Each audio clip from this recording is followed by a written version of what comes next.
ආයුබෝවන් 90 channel එකට ඔයාලව අදත් ආදරෙන් පිළිගන්නවා.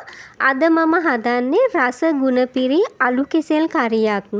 ඉතින් අලු කෙසෙල් ගොඩාක්ම රස කිරි එළවලුවක් විදියට හැදුවාම ගොඩක් රසට සුවඳට අලු කෙසෙල් කිරට හදාගන්න විදිහ මම ඔයාලට කියලා දෙනවා.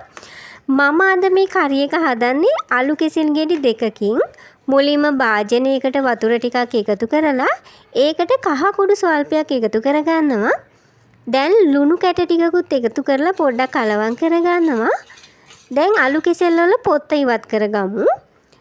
ඉතින් අලු කෙසෙල් වල පොත්ත ඉවත් කරාම ඒ පොත්ත විසි කරන්න එපා. ඒ පොත්තෙන් රසවත් බැදුමක් හදාගන්න විදිහ මම මගේ channel එකේ කියලා දීලා වීඩියෝ එකක් ගෙනල්ලා තියෙනවා. ඔයාලා මේ වීඩියෝ එක බලලා රසට බැදුමක් හදාගන්න අලු කෙසෙල් පොතු වලින්. ඉතින් අලු කෙසෙල් පොත්ත ඉවත් කරලා ඒ වෙලාවෙදිම අලු කෙසෙල් ටික කෑලි වලට කපාගෙන අර හදාගත්ත වතුරයකට දාගන්නවා. එතකොට අර අලු කෙසෙල් වල කහට ගතියක් හැදෙන්නේ නැහැ. ප්‍රෙෂ් පිට ගන්න පුළුවන්. ඉතින් 90 channel එකේ වීඩියෝ බලන්නේ තාමත් subscribe නොකර නම් subscribe කරලා මට උදව්වක් දෙන්න කියලා ආදරණීය ඉල්ලීමක් කරනවා. ඔයාලා දාන like එක comment එක මට ගොඩාක් වටිනවා.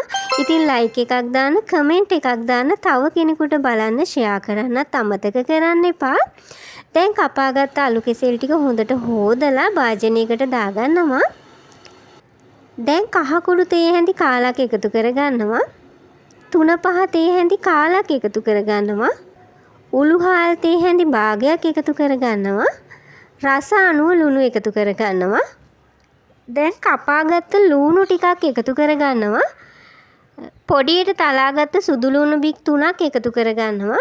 පොඩියට කපාගත්ත අමු මිරිස් කරලක් එකතු කරගන්නවා. කුරුඳු පොත්තක් එකතු කරගන්නවා. දැන් මේ වෙලාවේදී රම්පේ තියෙනවා නම් රම්පේ කොල්ලයකුත් එකතු කරගෙන හොඳට අත හොදලා මේ මිශ්‍රණය හොඳට කලවම් කරගන්න.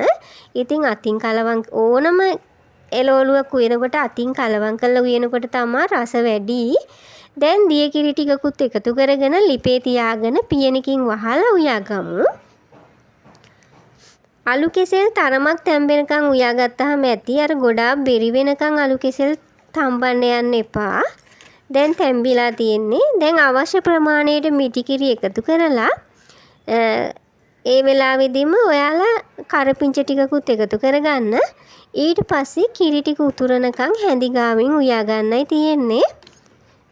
ඉතින් ලිප ඕෆ් කරාට පස්සේ ටික වෙලාවක් යනකම් හොඳට හැඳි ගාමි මේ හැඳි ගන්න නැත්නම් අර කිරි ටික උතුරන්න බලනවා.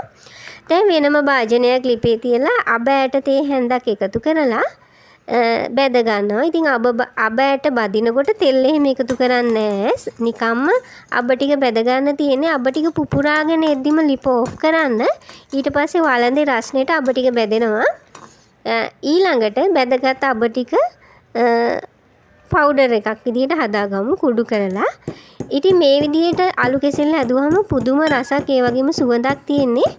දැන් මේ අපි හදන අබ කුඩු මිශ්‍රණය ඒ වෙලාවෙදිම හදා ගන්න ඕනි. කලින් බැදලා හදලා තියලා ගත්තාම මේකේ හරියට රස එන්නේ නැහැ.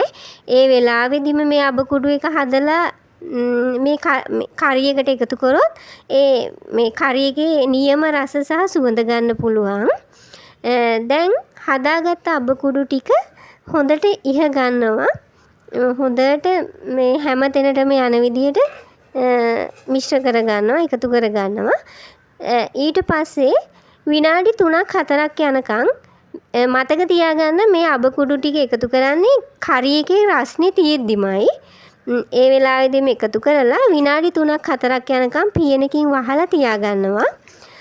ඊට පස්සේ විනාඩි 3-4ක් ගියාට පස්සේ තමයි මේ කරි එක කලවම් කරන්නේ. ඒ කියන්නේ මිශ්‍ර කරන්නේ විනාඩි 3-4ක් වහලා තියලා ඊට පස්සේ තමයි. ඉතින් මේ විදිහට අලු කෙසෙල් හැදුවොත් අලු කෙසෙල් නොකන අය පවා ආසාවෙන් කනවා. ඒ තරම්ම රසවත්.